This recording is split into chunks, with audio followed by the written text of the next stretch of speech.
आ BJP BJP को हरैबार मुख्य कारण होची से दुई गोटे चुपचाप बसी की साइलेंट बिलियन अछि आ गोटे भाषण दे दे गोटे सस्मित मात्र आ गोटे मानस मारिचो अरे तुमे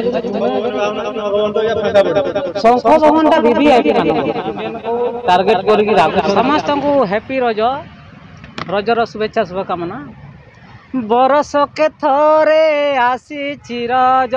आसी रज लो हे करी सजबाज सजनी रे हे करी सजबाज समस्त को रजर अभिनंदन शुभेच्छा शुभकामना समस्ते खुशी रे रुहंतु एवं रज पर्व को खुशी रे मनांतु भाई गोटे कथा भाइराल होची तमर एबे तो बाहागर कथा कहउतले नवीन निवास रे बा हेबे बाहागर केबे कोन होची आ केमती कोन बाहागर बोली कोन आगु कुछ योजना होई नै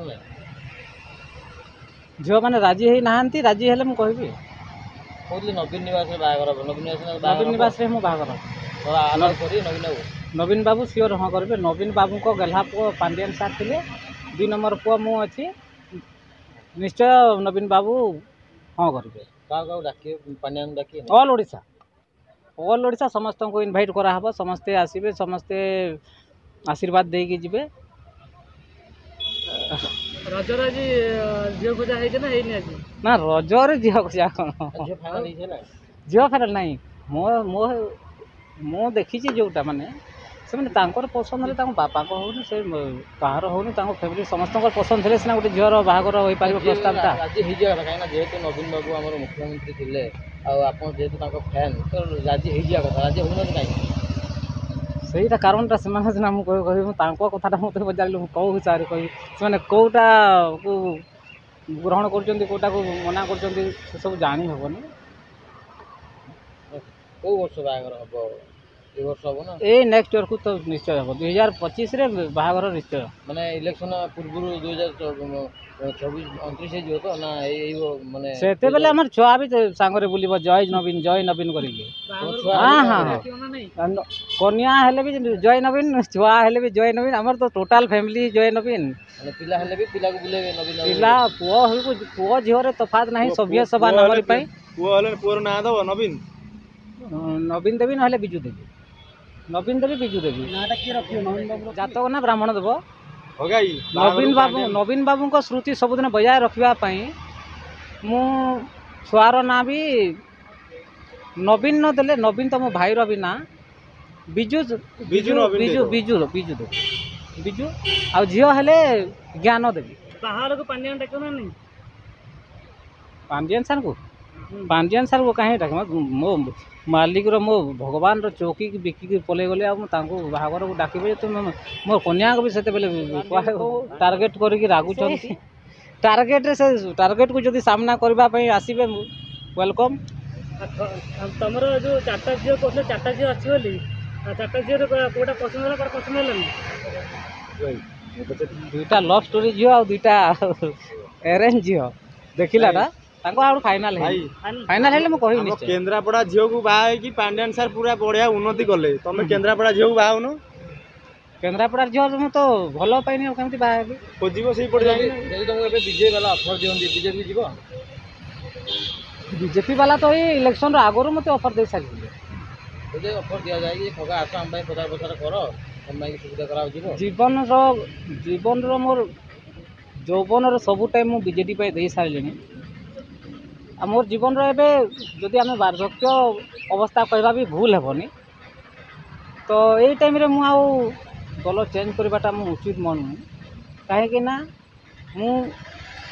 मुझे 2टा झील को भल पाऊँ सेमती मोर फास्ट लव होती नवीन सार भल पाउछ नवीन सार एवं बीजेपी को मो जीवन किडनी हार्ट बीट सब दे सारी तो मु आउ कुआड़े जाक चाहूनी ये शेष जीवन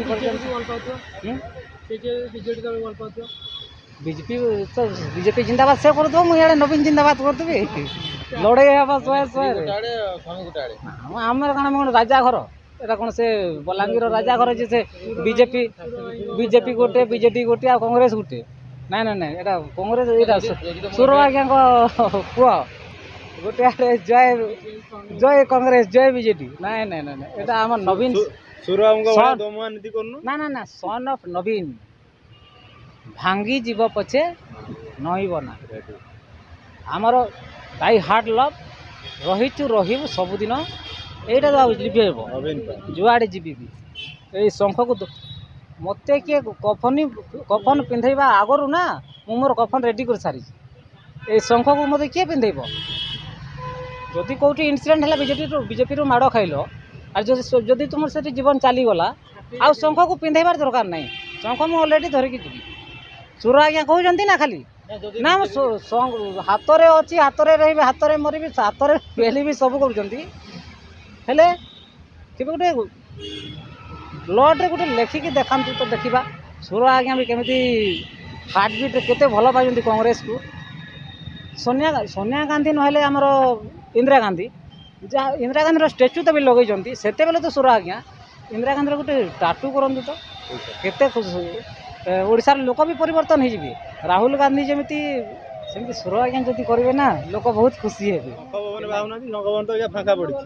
ଶଙ୍ଖ ଭବନଟା ଭିଭିଆଇପି ମାନଙ୍କ ପାଇଁ। ସେଠି କେତେଟା ଅଛନ୍ତି ଯେଉଁମାନେ କି ତାଙ୍କ କବ୍ଜାରେ ଶଙ୍ଖ ଭବନ ବିଜେପିକୁ ହରାଇବାର ମୁଖ୍ୟ କାରଣ ହେଉଛନ୍ତି ସେ ଦୁଇ ଜଣ।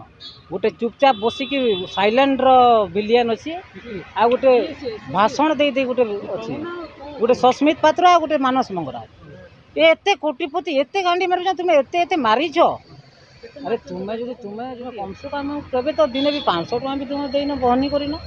ତୁମ ଲିଷ୍ଟରେ ବହନି ବି ଆମର ହେବନି କେବେ। ସେଇ 2 ଜଣ ଆଉ କିଏ ଅଛନ୍ତି? ସେ 2 ଜଣ ଗୋଟେ ସାଇଲେଣ୍ଟ ଭାଇ ତ ଭାଇଜାନ, ସେ ତ ଓଡ଼ିଶା ପାଇଁ ସବୁ କରିଛି। ଏମାନେ କ'ଣ କରିଛନ୍ତି? ୟାକୁ ଗିଫ୍ଟ ଆକାରରେ ମିଳିଛି ବୋଲି 2 ଥର ସାଂସଦ ନା ଇଏ ୱାର୍ଡ଼ ମେମ୍ବରଠୁ ଜିତିପାରିବ? ହେଇପାରିବ କିଏ କେବେ?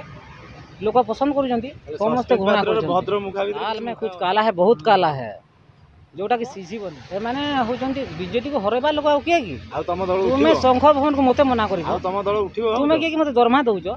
ତୁମେ ମୋତେ ଦରମା ଦେଉଛ, ତୁମେ ଶଙ୍ଖ ଭବନ ମନା କରିବ? ତୁମର ଏତେ ଔକାତ, ତୁମକୁ ଗିଫ୍ଟ ମିଳୁଛି ବୋଲି ତୁମେ ସାଂସଦ 2 ଥର ହେଇଛ ନା, ରାଜ୍ୟସଭାକୁ ଯାଇଛ। ପାଣ୍ଡିଆନ ଅଛନ୍ତି ଆଉ କିଏ ଅଛନ୍ତି?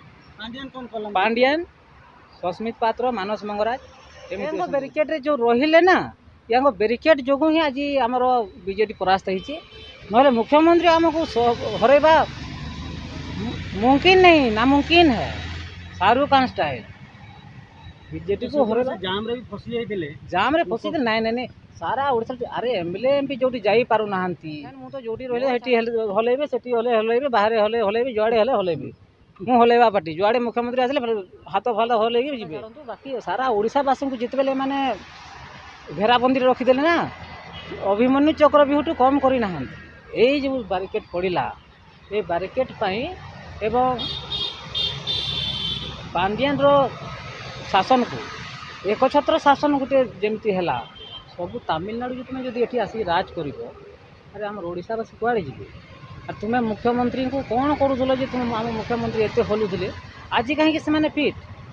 ତୁମେ ଗଲା ପରେ ଆମ ମୁଖ୍ୟମନ୍ତ୍ରୀ କାହିଁକି ଲୋକଙ୍କ ସହିତ କଥା ହେଉଛନ୍ତି? ଏମ୍ଏଲ୍ଏ ଏମ୍ପିଙ୍କ ମାନଙ୍କ ନାଁ ଡାକି ମୋ ନାଁ ଧରିକି ଡାକିଲେ, ଆଉ ପିଲାମାନେ ଯେଉଁ ସମସ୍ତଙ୍କୁ ଯେଉଁ ଖୁସିଟା ଦେଉଛନ୍ତି, ଏଇ ଖୁସିଟା ଯଦି ଆମକୁ ବର୍ଷେ ଆଗରୁ କି 6 ମାସ ଆଗରୁ ବି ମିଳିଯାଇଥାନ୍ତା, ଆମକୁ ପରାସ୍ତ କରିବା କେବେ ଭାବି ବି ପାରିବେନି। ମୋଦି 22 ଥର ଆସନ୍ତୁ, ନବୀନ ଆଗରେ ନା ମୁଣ୍ଡ ନଇଁ ଯିବ। ନବୀନ କଭି ଝୁକେଗା ନାହିଁ।